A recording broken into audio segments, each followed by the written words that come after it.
Hi folks, and welcome to today's Little Lunch Online, hosted by ArtsFront. My name is Caroline Bowditch and I am the CEO at Arts Access Victoria. For those of you who don't know, Arts Access Victoria has been around for 45 years and is committed to raising the profile and voices of deaf and disabled artists throughout the state. We also cross over state lines, which is what's happening today in our conversation that we're going to be having with Madeline Little, who is based in Queensland. I wanted to just run through some housekeeping before I launch into our brilliant conversation that we're going to have today, to let people know that today's lunch will be 30 minutes long. It's being recorded and streamed live on YouTube and will be available for viewing afterwards at www.llol.com.au.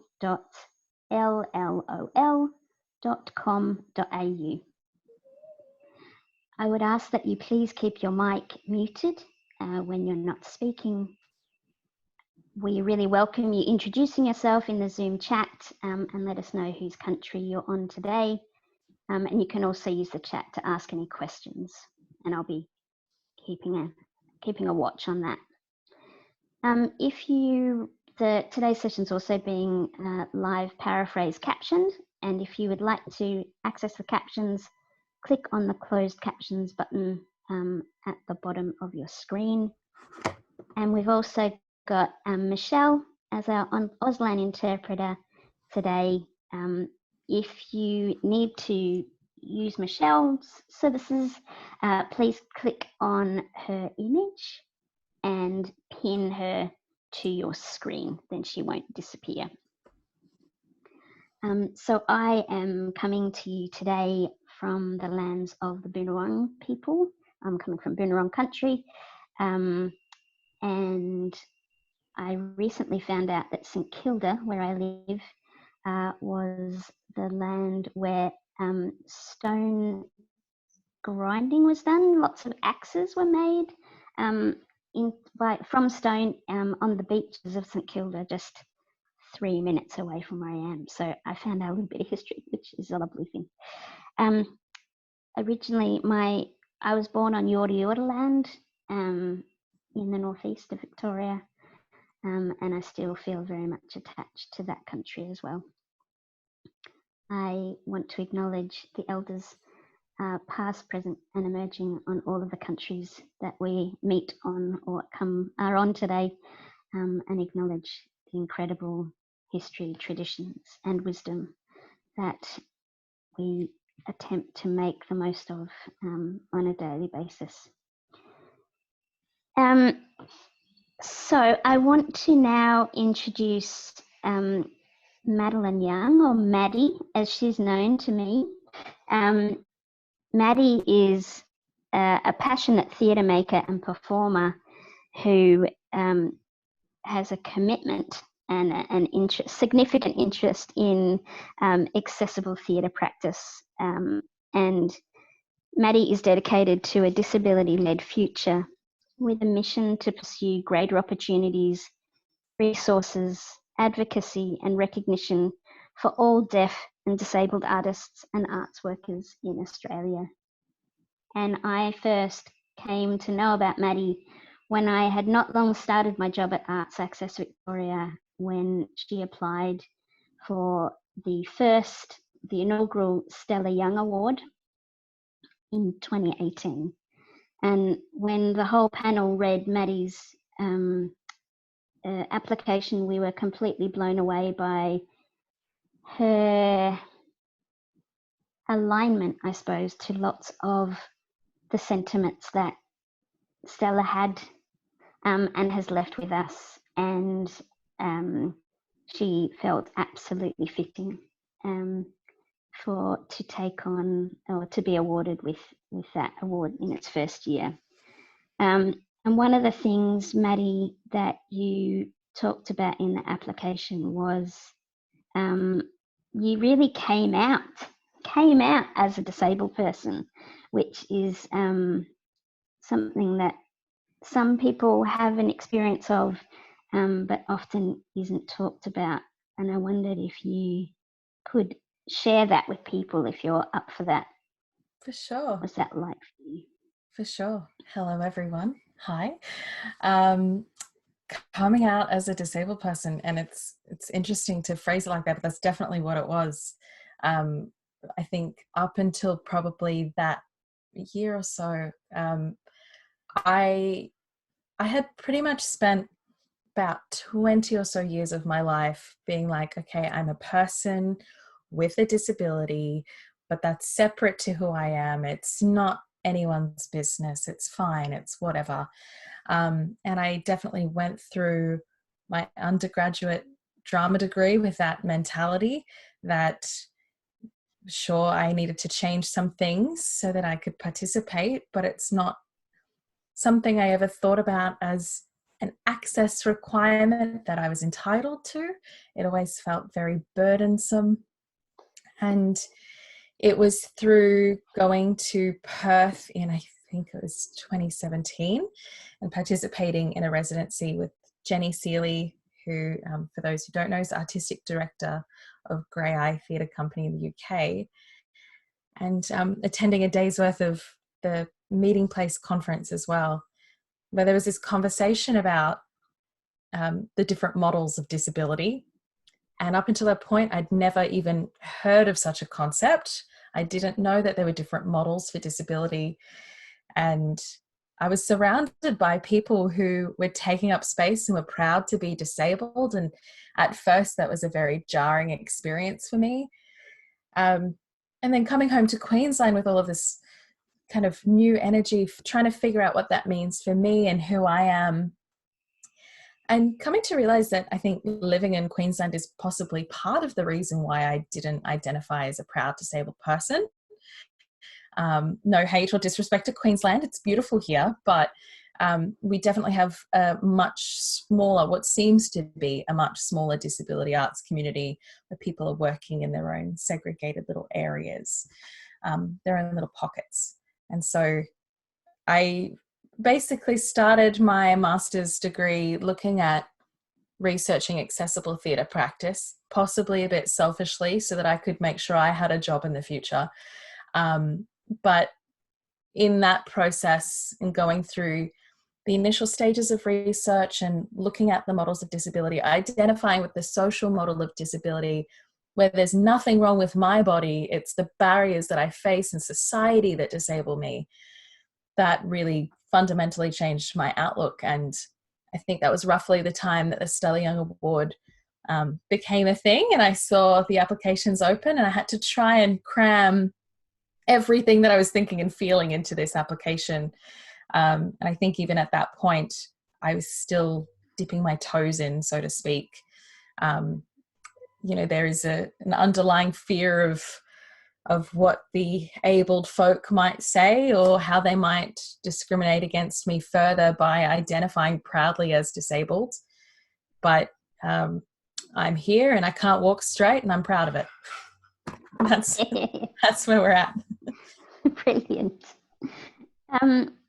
Maddie, you are, as well as a performer, you're obviously a writer, and you have written something about this. You've got a piece of text that has evolved through your journey, I suppose, and I wondered if you'd be up for sharing that with us. Yes, of course. So for some context, I'm a member of the Indelibility Arts Ensemble and have been since 2015. And our very first show was a show called Look Mum No Hands, the Legless Buggies. And so for this show, I wrote a song called Madeline, because I'm obnoxious. I'm going to write a song about myself.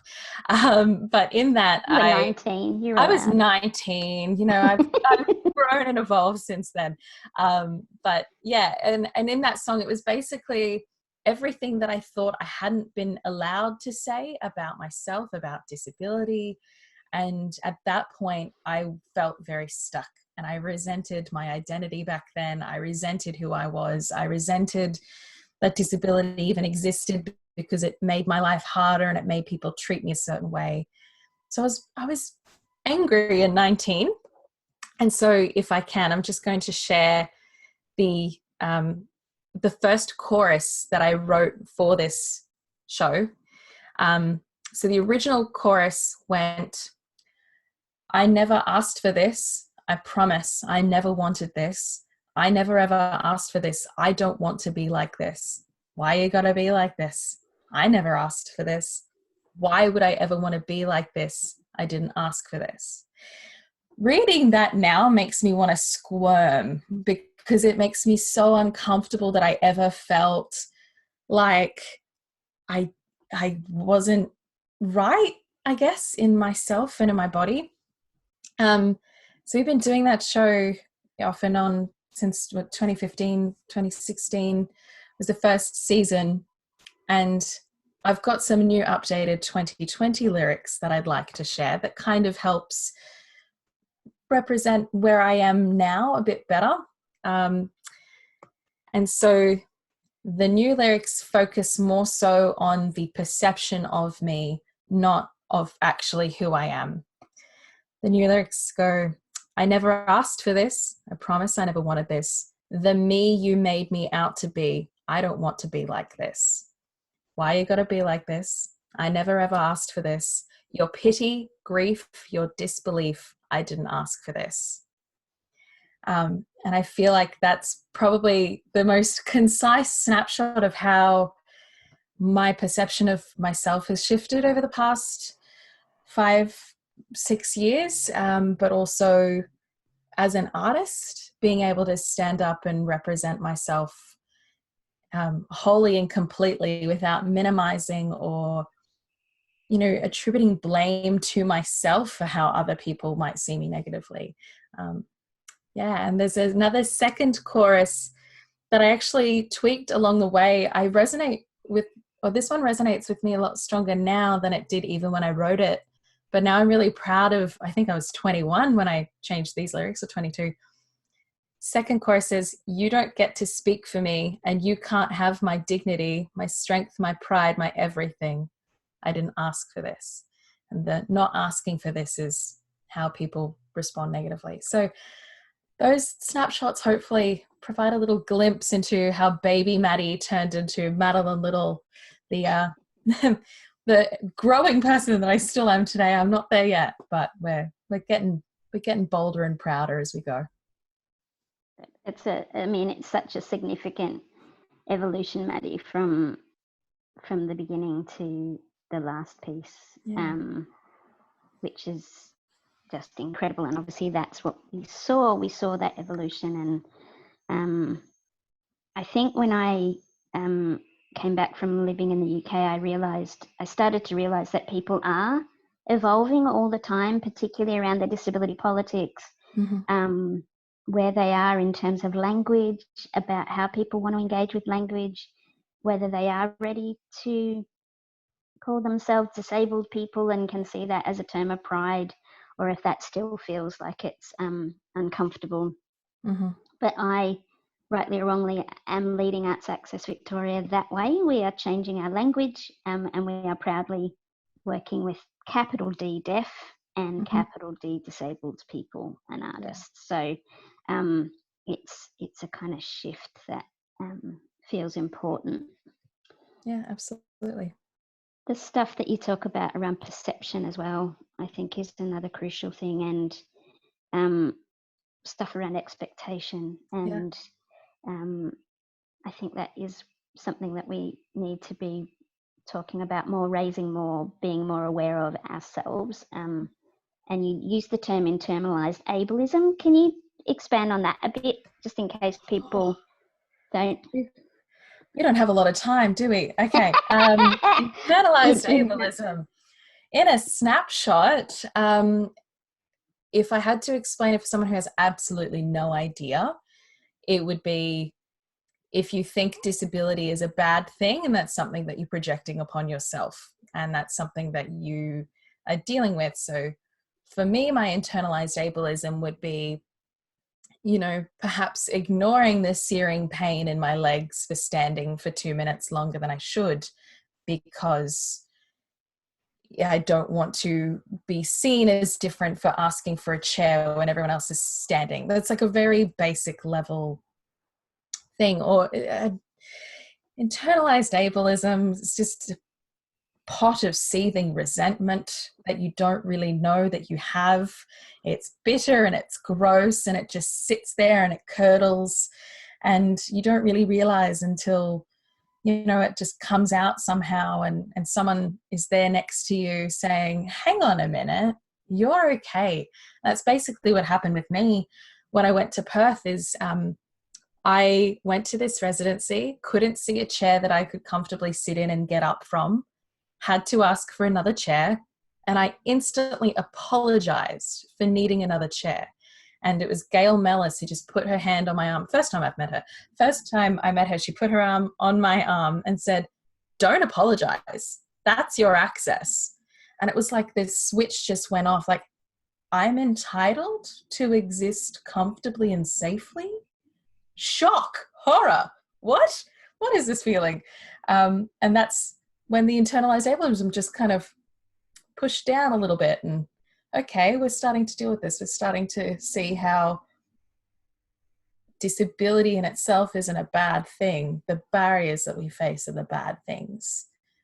I'm great. I'm fine. I might wobble. I might not be able to move. I might feel pain. I might look weird when I get up from a chair, but I'm great. The chairs aren't, but I am. And internalized ableism is learning to blame the chairs and not blame me. It was probably a long-winded explanation. I think it's a great explanation. Yeah. I think it's one that doesn't get talked about enough. But let's talk about art, Maddie. Yes. We're both artists. I don't live in that world as much as I want to anymore, but we're both makers. And yes, I would love to talk about your show Holds that you made in 2018. I started in 2018, yeah, and it carried through last year as well.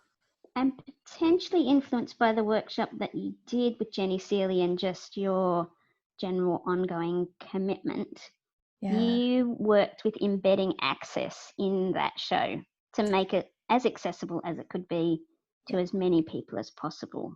How did you do that? What was that like? Oh boy. I mean, with the caveat that it was for my master's research with a student budget of whatever money I could scrounge up. But the residency with Jenny Seeley was my first glimpse of an arts practice that embedded access, not just as an add-on, like having a sign language interpreter off to the side, having like a captioning device, but embedding all of that into the work, but also into the creating process as well, learning how to communicate and create across all sorts of people with all sorts of access requirements, and do so in a respectful way that actually was just as compelling and as engaging as, you know, being in a rehearsal room with a non-disabled folk. And so that was the first little glimpse that I had, and I took with me, and I was like, whatever project I do, it needs to be as accessible as I can make it, and it needs to be as authentic as I can make it. And it was really important to me that the work didn't focus on disability, that disability was not the narrative that drove the work. Because, I mean, I am turning 25 this year, for example. Not everything that I do, say, think, feel is related to disability. You know, I have work, I have friends, I have a personal life, or a lack of personal life, thanks to isolation. And I've got all of these different elements that make me, you know, a human that would be really great to explore in theatre in an accessible way. And just to have some authentic disabled voices on stage as well. We're multidimensional human beings, and that's important. So in saying that, I didn't have a firm concept of the show until one of my friends said that I should take my poems and turn them into a show. And that became the start of the process. I decided, okay, I don't want an Auslan interpreter. I want integrated Auslan. I want a character who signs.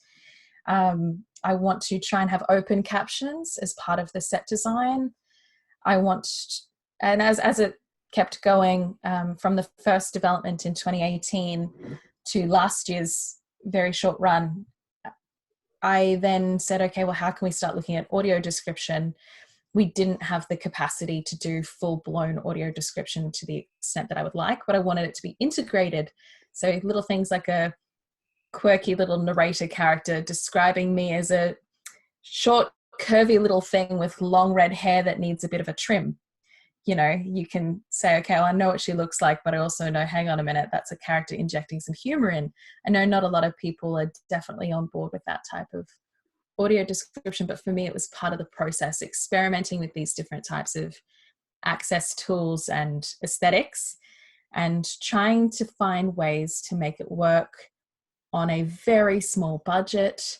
And like I said, it was also about authenticity. You know, one of my characters is portrayed by a fantastic deaf actor.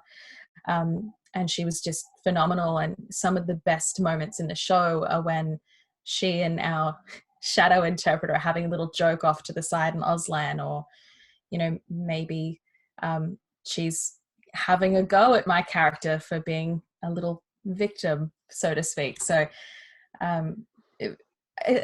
it's hard to explain too, because I just feel like it's part of how I want to make theatre, that I don't think necessarily about access is something to consider. It's just something that is there. It's like, it's a given. I'm going to create a show. Auslan will be part of it.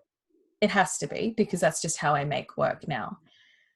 But it's also really hard trying to juggle, how do I do that and then represent my work to an arts community that will automatically put it in the disability arts community theatre type box, that there's possibly no other real creative merit to the work because they can't get past the open captioning. They can't get past the fact that I'm walking weird as I come on stage, what have you. It's really important that work is accessible, not just for audiences, but for artists as well. It's about creating opportunities for as many of us as I can. It's about trying to make sure I have work in the future. But it's also about, like, you can't be what you can't see. And I didn't see a single theatre maker and performer that I could relate to as I studied. And I think I just am sick of that. I want to make work that makes people think that they can make work and be represented as well. And that's what accessible theatre is. I know it's not perfect at the moment the way I'm doing it. I would love more money and more research and more time, but that's what I'm trying to do, and I hope that that somewhat makes sense. That's brilliant. I would go even further, and this is a statement that I've made publicly many times, and that is, if we as makers are in receipt of public funding, then we should be making work for the public, which includes people with access requirements as well. So actually, my new hashtag is access is not optional. Maddie, we're getting lots of questions. One is particularly about your t-shirt and where you got it and where people can get it. So Maddie's t-shirt, sorry, do you want to describe it? Yeah, sure. It's a black t-shirt with bold white text that says "The future is accessible." This t-shirt, I bought it years ago now, but there was a Twitter user, Elaine Segarra, I believe is her handle. I'll have to look that up. But they were selling shirts that have "The future is accessible." I have another one. Oh, look, I have lots of disability shirts at this point. But anyway, this one, it was roughly $30. And at the time, I believe it was a fundraiser to help provide wheelchairs for people who desperately needed them in the US. But Elaine Segarra is was my original link. I'm not too sure if that site is still up, but we can have a look, and hopefully if I find it, I'll post it on my Twitter tonight. My Twitter is @NotMadeline. @NotMadeline. Not Madeline, yeah, because Madeline Little was taken by someone in the States, so. Rude. I know. That's very rude. There is another question from the brilliant Malika in Perth. Hi, Malika. Hello, Malika. As a disabled artist and young leader, which is what you are, What is your advice to young people coming up who have others in their life saying, leave the artist idea and find other work? That age-old statement of, why don't you get a real job? Don't stop what you're doing. I think if I had $1 for every time someone had said that to me, I'd have enough money to stage 3 shows. I think it's tricky as an artist. And particularly in these times where we don't have a lot of work going on, I do understand that there is that question about financial stability for artists in general. But I think for a deaf or disabled artist to hear that kind of pushback more often, I think it's just quite frankly ableist. If you have a passion and you're willing to pursue it and do the work to, upskill or go for the opportunities and do whatever you want to do, go with your gut, follow it. Because if I had given up, I would not be here talking to the wonderful Caroline. I would not have been so fortunate to have received the Stella Young Award and to have the opportunities that came from that. I honestly try to live by, what do I want for me and how am I going to get there? And who's going to support me in getting there? And to begin to know the difference between what is genuine concern, like, are you okay? Or just frankly unsupportive people. We just have to watch out for that, and being able to identify if that lack of support stems from ableism, subconscious internalized ableism or disbelief, or if it's just, hey, how are you going to buy groceries? Well, why don't you buy me lunch instead, and then I'll continue my arts career. It works out. Just go with your gut. If you're passionate about it, just follow it as much as you can, and there are people that can help you get there. And Maddie, just a little question to finish. Okay. If you could change one thing about the arts and cultural sector in the future post-COVID world, what would it be? Ooh. Just one, Maddie. Just one thing. Just one. Ooh, okay. I would say more project-based opportunities and funding for disabled and deaf artists. I think we have lots of funding, well, not lots. We have some funding opportunities for mentorship and training and upskilling. But I also know that I would be a much stronger artist now, a much more confident artist now, if I had been able to produce more work up until this point. And the fact that I am disabled does mean I don't get the same opportunities as my non-disabled peers who have just as much training as I do.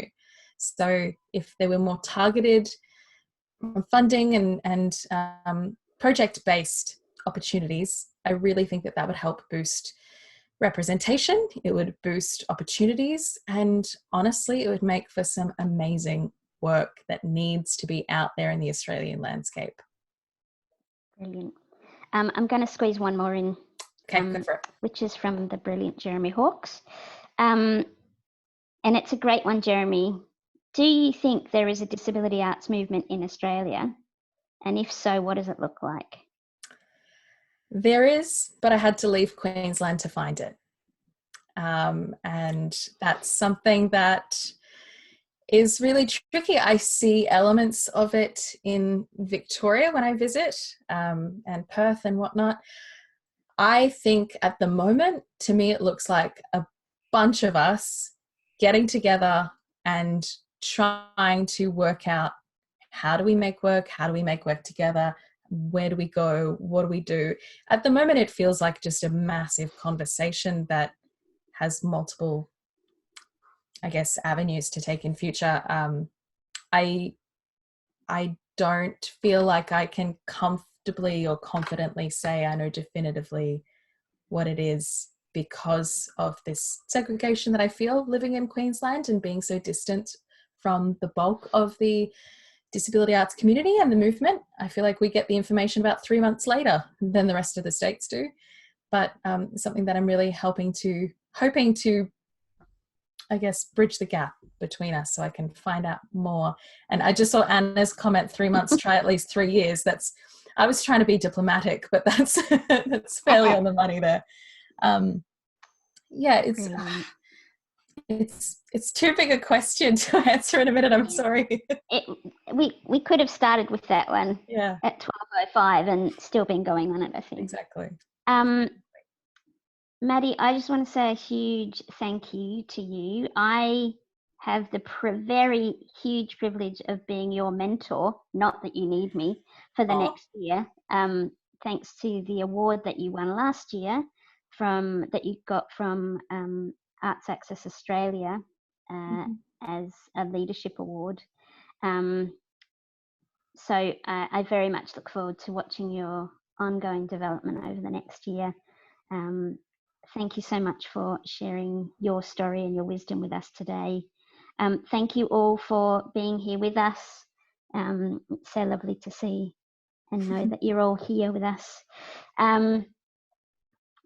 Their little lunches keep going every day. They're gorgeous. They're exciting, whoever's on. So 12 to 12:30 Eastern Standard Time, wherever that is for you. And we will look forward to seeing you at the next one. Thank you all so much. Thank you. Bye.